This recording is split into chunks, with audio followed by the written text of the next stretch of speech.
Assalamualaikum warahmatullahi wabarakatuh.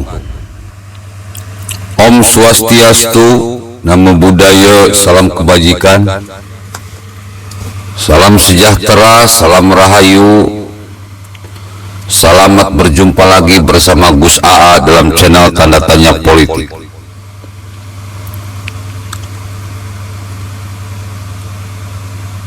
Berbicara masalah khilafah Islamiyah,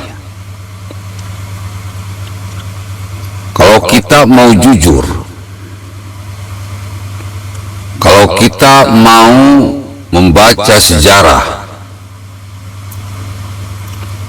setelah kepemimpinan Nabi besar Muhammad Rasulullah Sallallahu Alaihi Wasallam, khilafah Islamiyah ini tidak berhasil membawa umat Islam ke dalam kejayaan.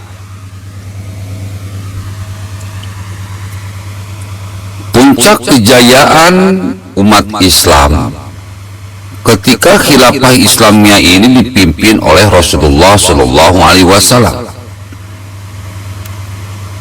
Tapi setelah Rasulullah Sallallahu Alaihi Wasallam wafat,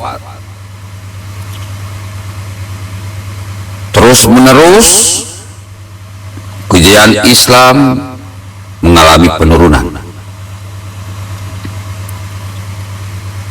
Khilafah Islamiyah ketika dipimpin oleh Abu Bakar Siddiq, Abu Bakar Siddiqnya malah dibunuh. Ketika kepemimpinan Umar bin Khattab, Umar bin Khattab pun dibunuh. Akhirnya diganti dengan Utsman bin Affan. Utsman bin Affan pun dibunuh. Lalu diganti oleh Sayyidina Ali. Sayyidina Ali pun dibunuh. Khilafah Islamiyah tidak bisa membawa Islam ini ke dalam puncak kejayaan. Lagi-lagi terus menurun dan terus menurun, sehingga Islam ini seperti buih di tengah lautan. Banyak, tapi tidak punya kekuatan. Bahkan khilafah Islamiyah di Libya, di Irak, di Suriah, di Yaman, yang sudah berbentuk negara Islam, tidak bisa mencapai puncak kejayaannya, karena lagi-lagi pemimpinnya kalau nggak dibunuh terlibat perang saudara. Kenapa ini bisa terjadi? Ya karena Islam ini, khilafah Islamiyah ini seperti sebuah kapal laut yang sudah kehilangan nahkoda. Akhirnya ketika diganti dengan yang lain, tidak ada satupun yang bisa sehebat nahkoda yang pertama. Akhirnya muncul ketidakpuasan. Kalau tidak terjadi pembunuhan, ya terjadi perang saudara. Inilah yang harus umat Islam sadari. Kalau kekeh khilafah Islamiyah ini mau ditegakkan di Indonesia, maka yakinlah Indonesia ini akan terlibat suatu tragedi nasional, suatu tragedi yang mengerikan. enggak presiden atau khalifahnya dibunuh, maka akan terlibat perang saudara. Ayo rakyat Indonesia, juga pemerintah Indonesia berpikir,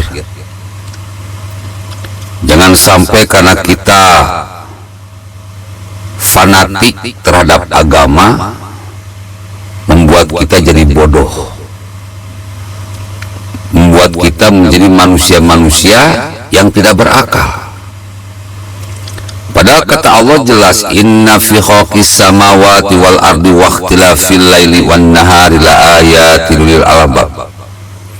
Sesungguhnya dalam penciptaan langit dan bumi dan silih bergantinya siang dan malam terdapat tanda-tanda bagi orang-orang yang berpikir, yang berakal. Rekam jejak khilafah setelah Rasulullah wafat tidak bisa memberikan kejayaan kepada umat Islam. Tetapi Pancasila, meskipun Soekarno telah wafat, meskipun sedikit terseok-seok, kita sudah mulai naik. Yang asalnya merangkak, kita sudah mulai berdiri, bisa berjalan, bahkan sekarang kita bisa berlari. Oleh karena itu sayang banget kalau Pancasila yang lumayan sudah membawa kita ke dalam kesejahteraan sosial bagi seluruh rakyat Indonesia, meskipun belum semuanya, tapi lumayan. Di tangan Jokowi, Pancasila ini sangat sakti. Bahkan dia ini tidak hanya sebagai presiden Indonesia, beliau ini juga sebagai presiden G20, dengan kata lain presidennya dunia. Artinya Pancasila sudah membuat negara kita ini berjaya. Sayang banget kalau Pancasila harus diganti dengan khilafah. Dari rekam jejak khilafah Islamiyah, semua negara hancur lebur di tangan khilafah Islamiyah.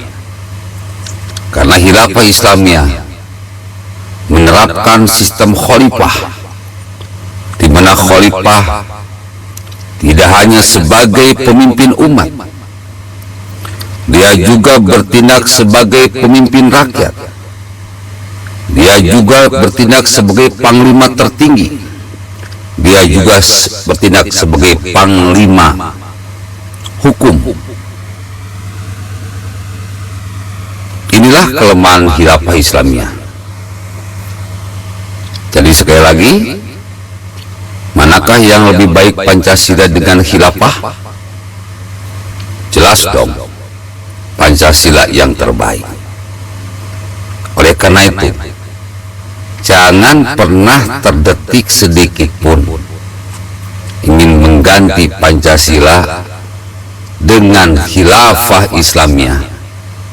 Karena sesungguhnya NKRI ini, yang berpancasila ini, kalau mau jujur dengan sejujurnya, khilafah Islamiyah yang diterapkan oleh Rasulullah SAW adalah khilafah yang bernama NKRI. Assalamualaikum warahmatullahi wabarakatuh.